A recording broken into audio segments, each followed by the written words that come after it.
Yo, what's up, everyone? Hanzo here, and welcome to my first One Piece manga review. So, today we're going to be talking about One Piece chapter 993, The Dream of Wano. So, just so you guys know, since this is the first one, the way I'm going to kind of do these videos is I'm going to go through the chapter in chronological order, and I've kind of sectioned out like each part of the chapter as it relates to like its different plot points. So I have my little notes that I took on the chapter, and I kind of have titled each of these little sections. So I'm just going to be kind of going through them like that. So we start off with the cover story, Gang Beige's "Oh My Family," Volume 36, Gotti and Lola's wedding. So this is nice. Lola's been looking for a husband forever, so she's finally found one. Pound seems to be totally accepted into the family. He's there, all happy, crying, tears of joy. And little baby Pez is jumping on his head. So that's honestly just weird. I mean, Pez went from not being able to walk and like being held, every time we see him in the story to like he was, I think, through this cover story, he's like crawled, walked, and now he's like dancing on someone's head. So big, growth for Pez, I guess. I don't know.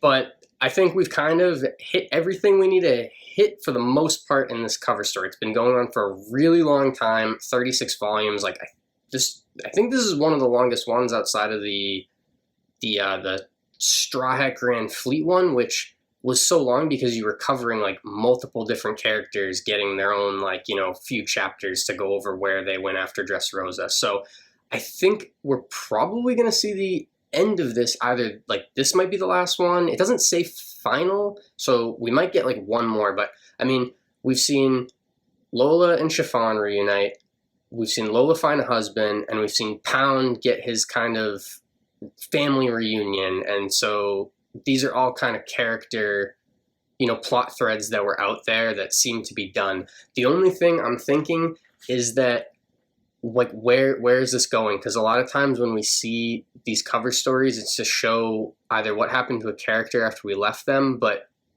a lot of them end up kind of giving you an idea of where that character is at, like where they've gone to, and it ends up relating into this main story more.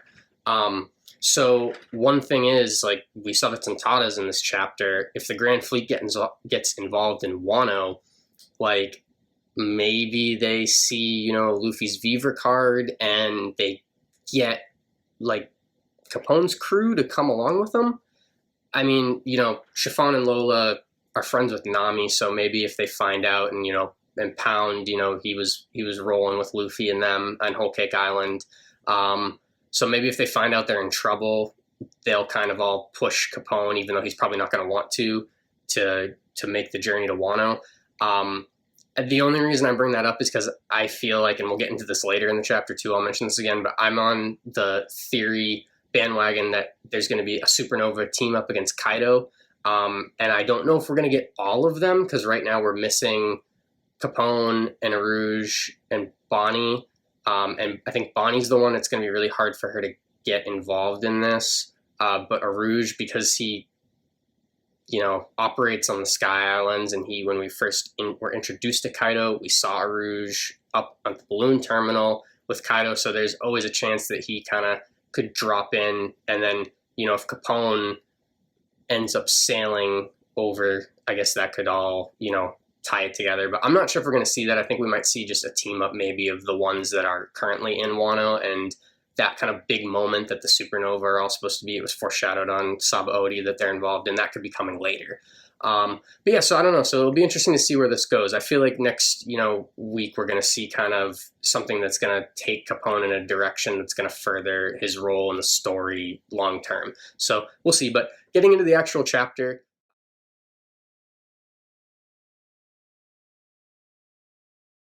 all right, pages 2 to 4, we have the Flower Capital Fire Festival.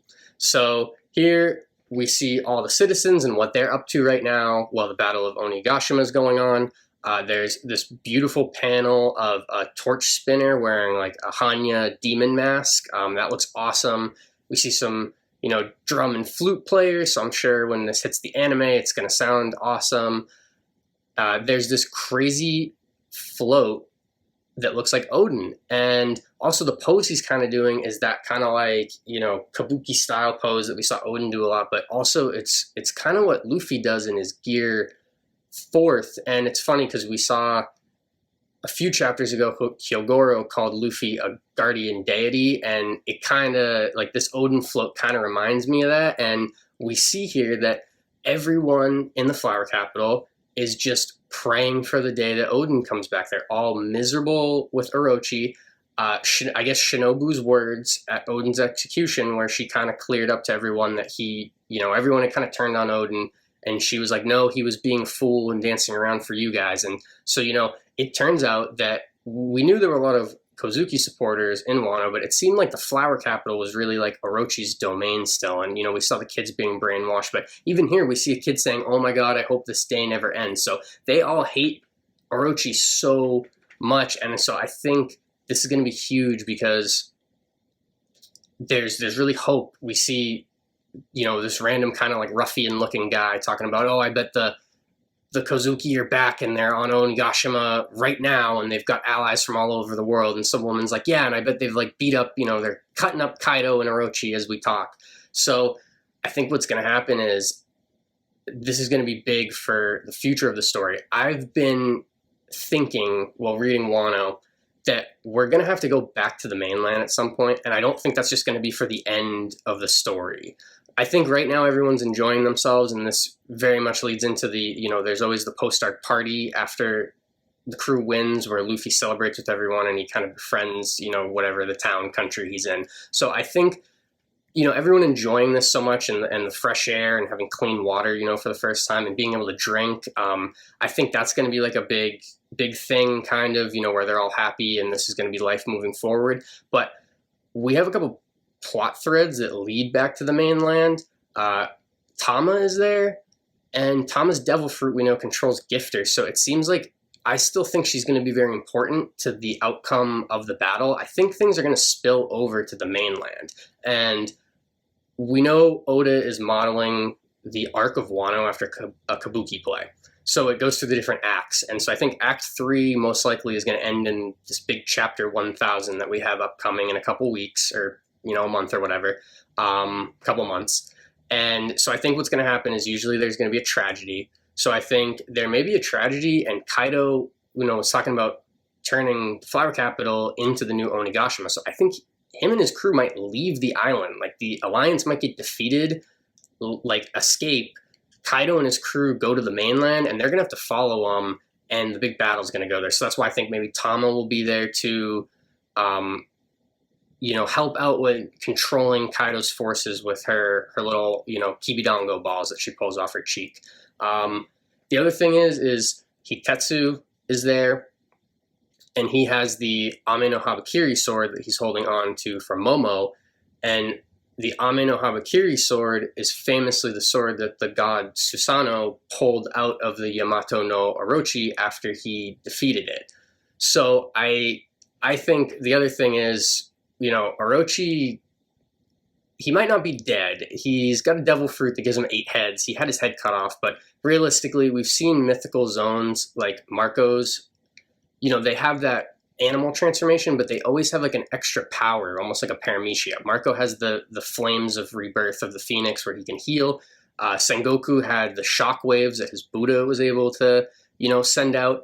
Kaido, if he is a mythical dragon zone, I know we haven't been confirmed, that hasn't been actually confirmed yet, but he has weather manipulation that seems to be, a side effect of his devil fruit. And so Orochi, we haven't seen anything of what his fruit also can do.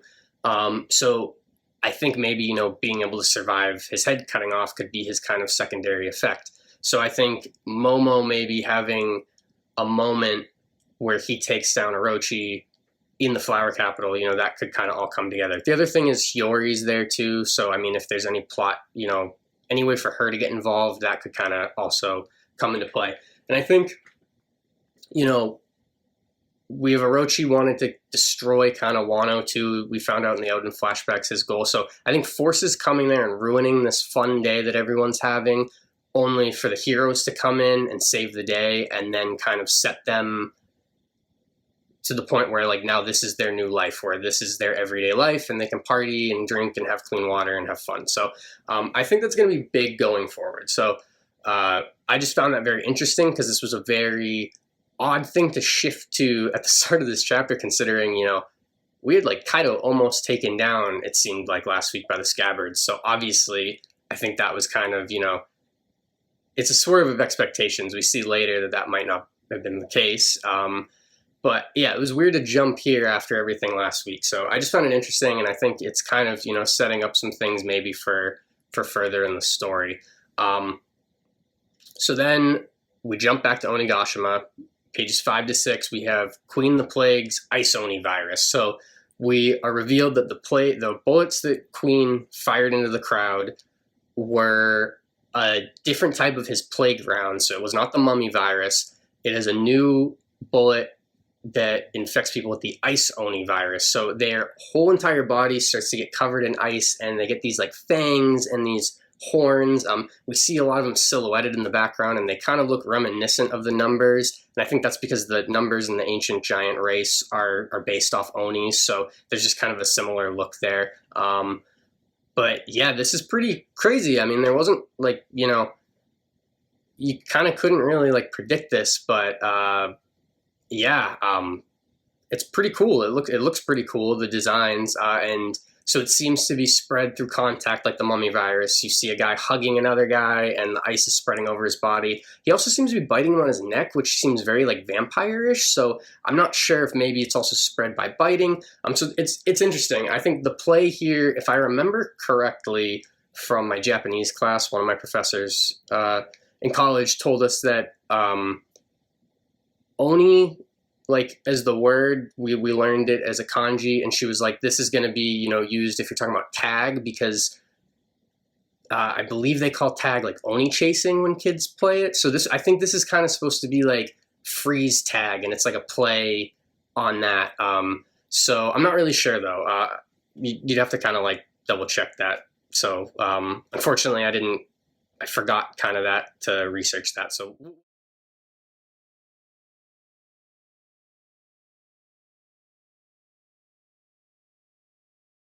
on there.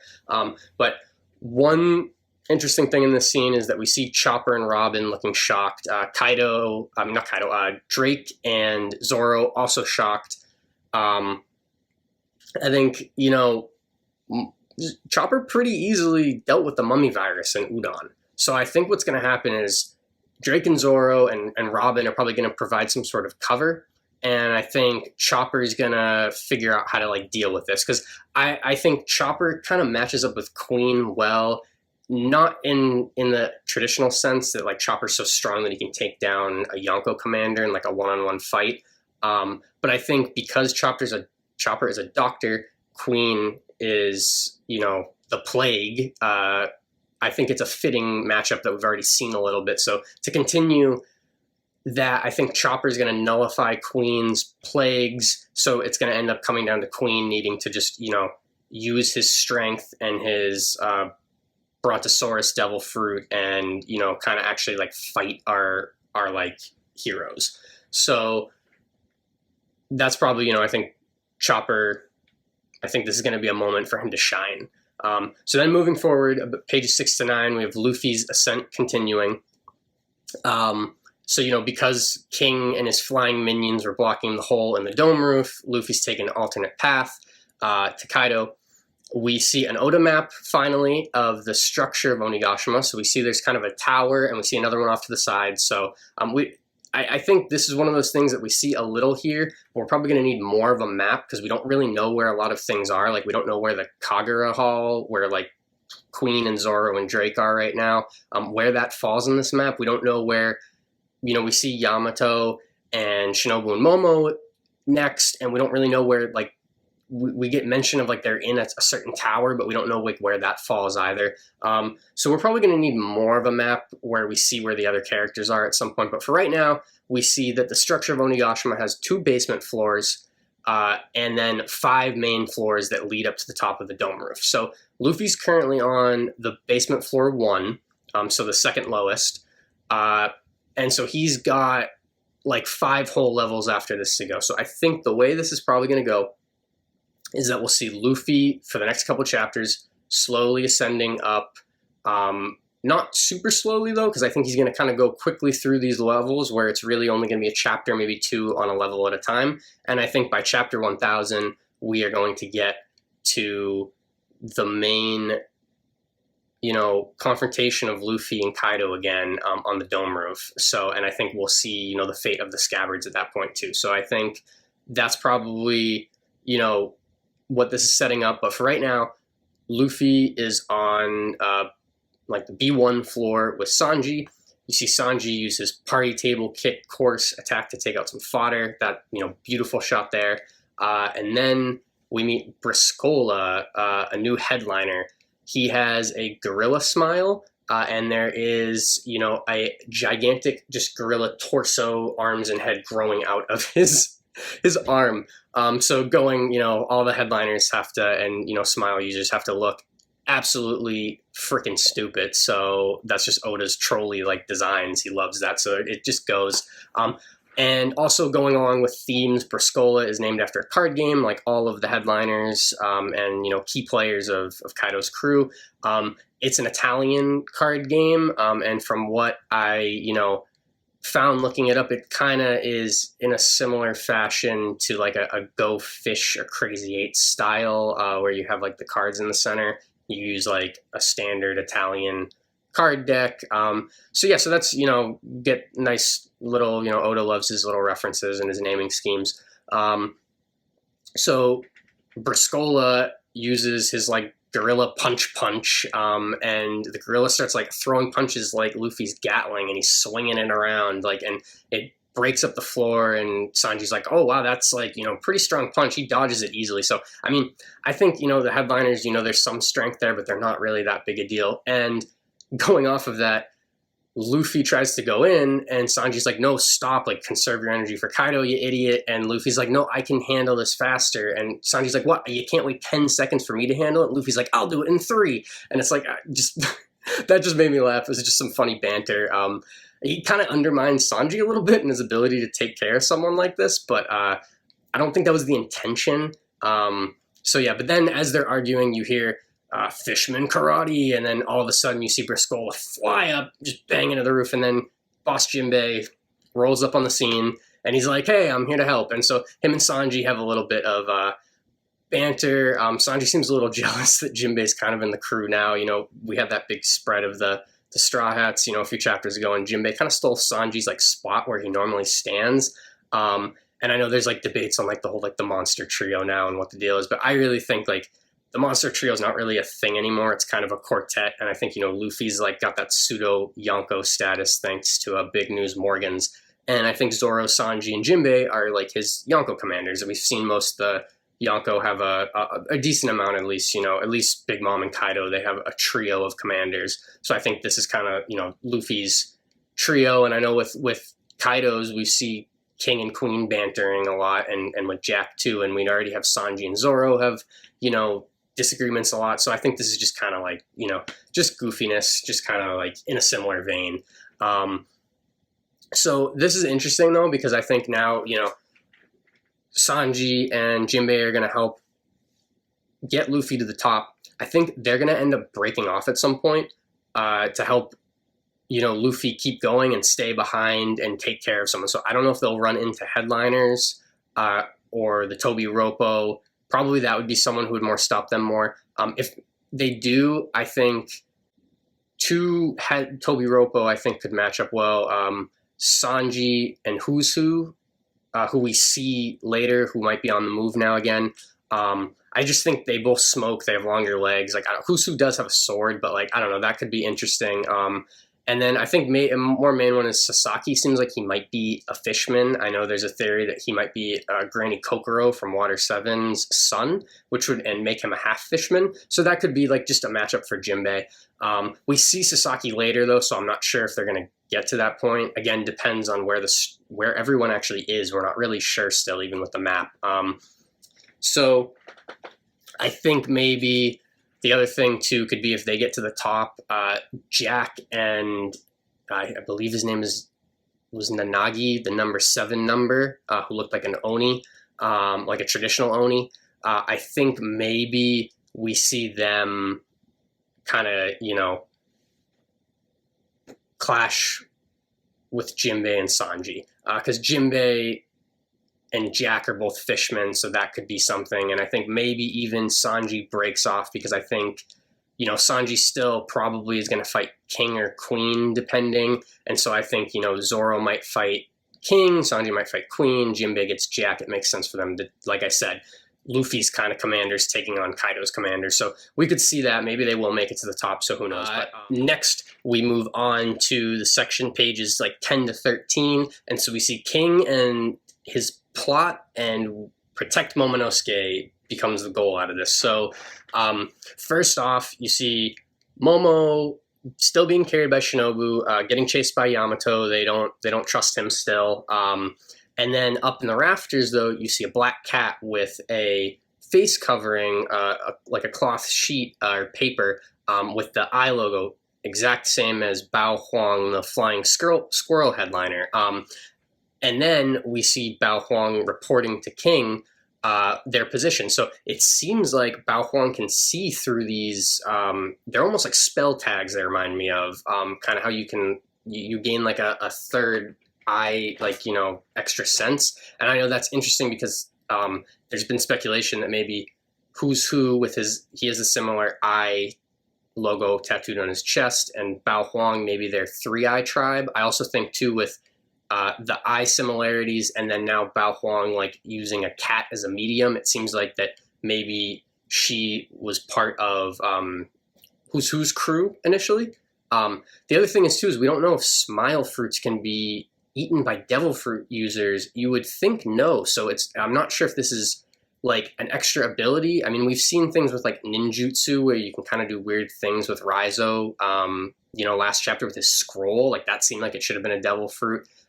So I'm not sure if this is like ninjutsu or maybe it's a special trait of the Third Eye tribe or what, but it's interesting. So, she reports in, and then we get King gets on the Den Mushi, and he calls, everyone and tells them basically he's figured out the enemy's numbers and that most of them are samurai and that they're trying to, have this coup to put Momo back in power. So he says that if we kill Momonosuke, then the samurai's will break, and then the pirates will be a separate matter. So obviously this is a very smart strategy because, the samurai, that's going to totally crush them if Momo dies, especially after he's kind of rallied around them with his bravery out at sea when Kanjuro kidnapped him, and also on the performance stage when he was going to be executed and he, asserted himself and, that he's Kozuki Momonosuke. So that would be very tough loss, so it makes sense. It's a smart strategy. And then also, too, if you take out all the samurai, the pirates, if you really break it down, it's the Straw Hats, the Heart Pirates, the Kid Pirates, and Drake. Like, it's a very small number, and that would be totally, feasible to deal with between the numbers of Kaido's crew and all these, samurai and ninja that he absorbed into his crew now, and also Big Mom's kids still on the way. So if it just came down to the pirate crews without these samurai to kind of even the playing field with the numbers advantage, they'd be screwed. So it's smart. It makes sense. So we do see at this point, we see Ulti and Who's Who quick flashes. So like I said, Who's Who, maybe he's going to work his way up and run into Luffy. We're not sure. Obviously, with Bao Huang spying, maybe he's going to he'll get right to Momonosuke. So we'll see how that goes. We see Ulti too, and I'm assuming she's going to try to go after Momo, but we also know that Ulti in page 1 ran after Nami and Usopp, and we still haven't seen anything about their kind of tag battle that they're supposed to, be having right now. So I have a feeling Nami and Usopp will probably stop Ulti from leaving to go after Momonosuke, and then we'll still get their fight. So that'll be interesting. I think, to see, I doubt that that's going to break up, but I also wonder if Who's Who maybe is going to run into Law or Kid and Killer, maybe another Straw Hat, so it'll be interesting. we cut back to Momo and Shinobu and actually see that Sasaki has gotten back inside after being broke free a few chapters ago. And he fires an explosion, kind of like cannonball, at them. Shinobu dodges it. She uses her body to shield Momonosuke, and then she takes a barrage of arrows. And so, obviously she's showing her loyalty, but Momo's, feeling guilty, like he kind of has been through the series about being protected so much. And Shinobu tells him, run away, Lord Momonosuke. And he's like, well, wait, is that what a shogun's supposed to do? And so we see more growth of Momo really turning into a man and kind of following in his father's footsteps a little more, where it seems like he's kind of gonna, grow into this powerful warrior and leader in his own right. This kind of bearded, gifter comes in.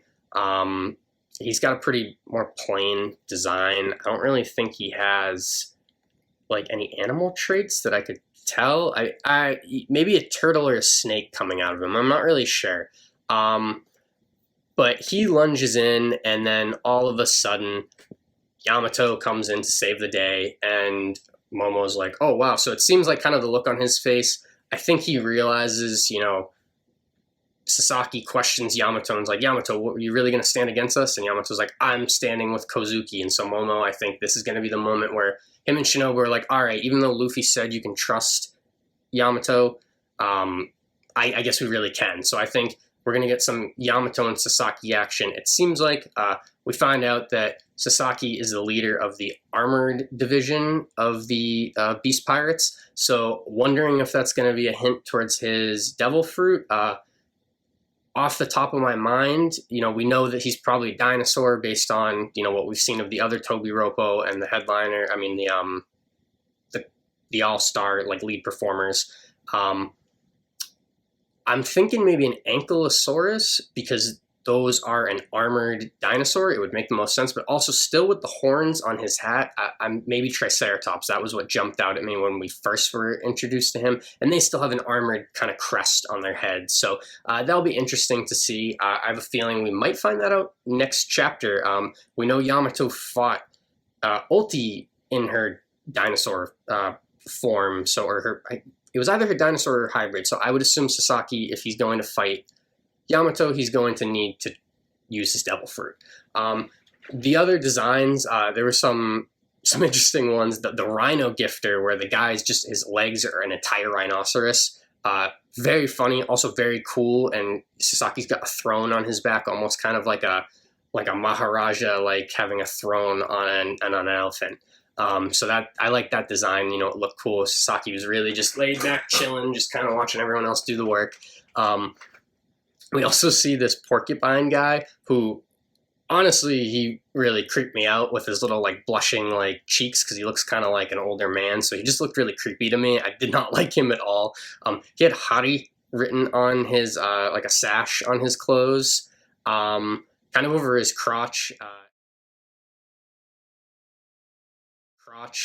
And that means needle. So going with the porcupine thing, he's got a lot of spines on his back and needly beard and hair. We see this kind of crab girl where she's got these crab legs and kind of feet coming out of the back too, but it all seems to be coming out from under her skirt. So I can't tell if she's got these appendages coming out of her ass. It's weird.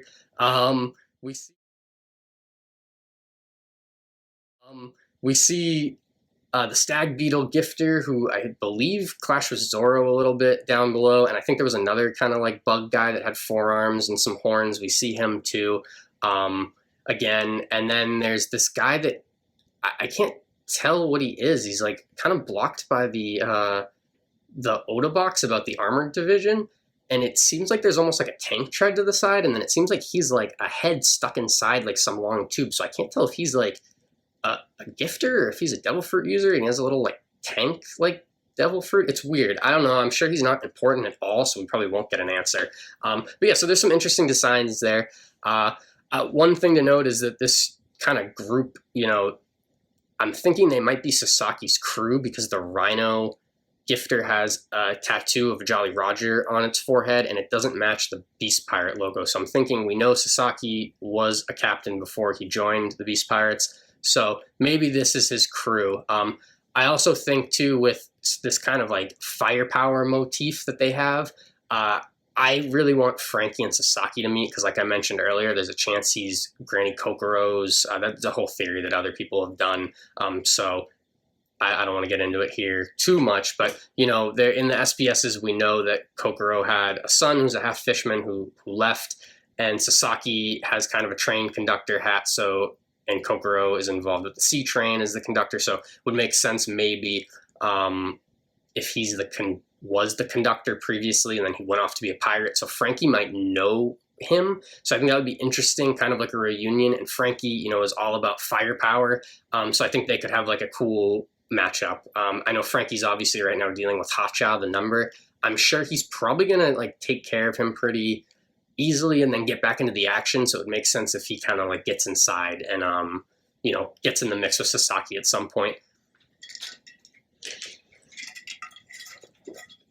And finally, pages 14 to 17, we get back to the meaty goodness of Wano right now with Kaido and the Scabbards, where we left off last chapter after the epic attacks that the Scabbards laid on Kaido.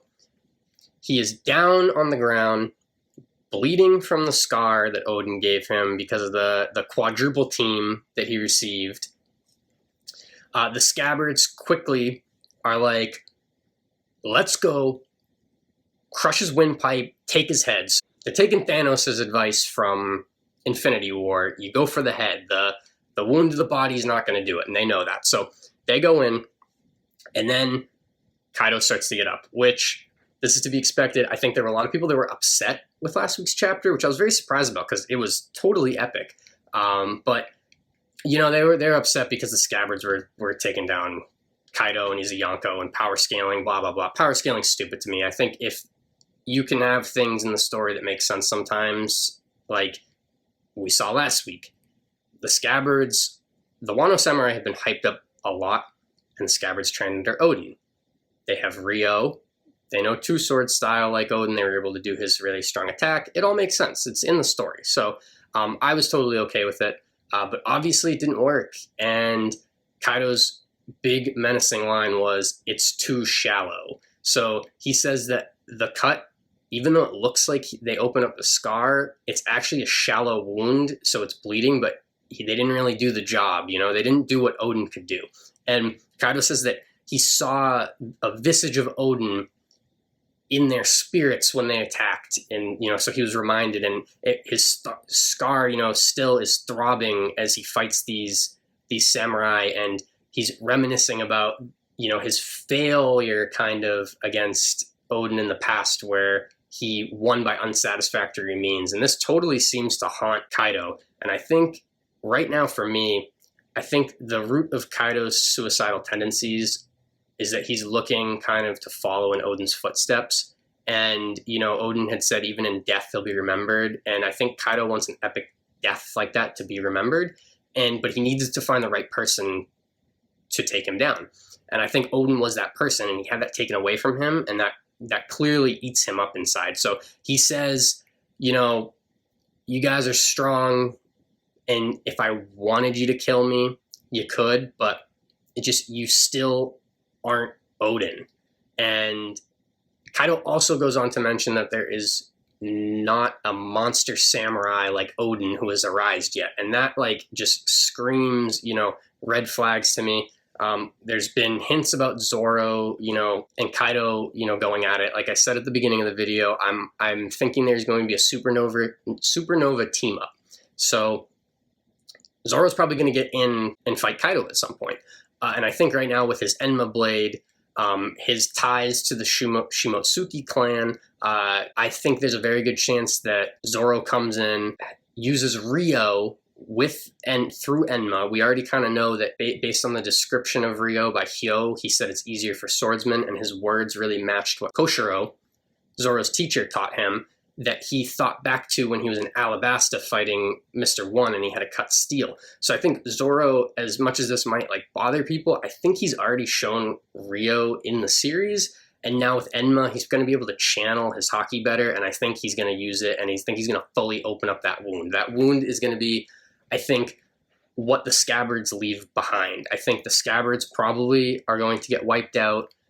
That's going to be kind of a tragedy, and I think it's going to leave a weak spot to make it more realistic for a supernova team up to kind of really start going in and hurting Kaido, and I think Zoro might be the one to kind of open up the wound and open up the floodgates. The other thought I have by that is that Luffy was disguised as a samurai in Wano, and he kind of has the same inherited, like an inherited will of Odin's in a way, because they're both kind of all about freedom. So Luffy may, use a real punch and break through and bust the scar open. So we'll see. But I'm thinking this is leading to Zoro, since he's so he in essence is a samurai, even though he's described as a general swordsman. So, it'll be interesting to see how that goes moving forward. But I think the scar is going to be key for the supernova to take down Kaido now. So I think even though, the scabbards, their efforts might be in vain, they're going to leave that behind.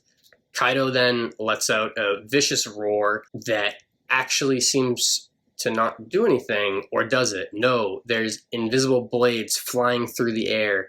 I took this as like a wind kind of manipulation to go along with, how he's a dragon, and Eastern dragons typically have weather manipulation associated with them. Like the dragon god Ryujin is considered a storm deity in the Shinto religion. So it kind of makes sense. Like we've seen Kaido with lightning manipulation causing thunderclouds and breathing lightning last week. So it makes sense if he could also control wind. So it's not clear, but I'm taking that as those were kind of like wind blades that he created. And they go flying in, and wow, Kiku just absolutely fucking wrecked. Like, that's the only way to put it.